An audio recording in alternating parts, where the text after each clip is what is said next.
We are back, and I have to say I've seen Godzilla Minus One, and it is fantastic. It's one of the best Godzilla films that I've seen. The newer films that have been made, whether it be Gareth Edwards or what they're doing with Monarch, they should take notes on what Toho was able to do with this movie. They brought back the original music from like the 1954 film.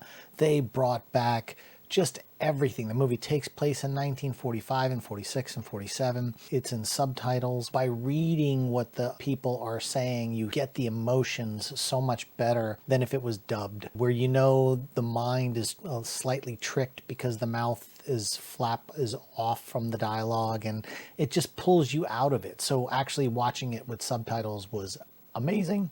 The Godzilla itself was fantastic.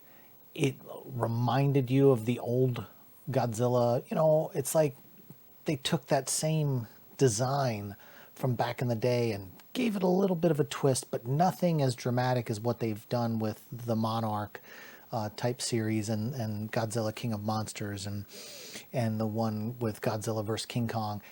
They stayed true to what Godzilla looks like. The CGI was amazing. The acting from the actors was fantastic because you actually cared for the characters. Some scenes with the humans dragged a little bit longer than I felt they should, but for the most part, I was invested. I was emotional. Godzilla's roar was fantastic. I just can't stop talking about Godzilla Minus One.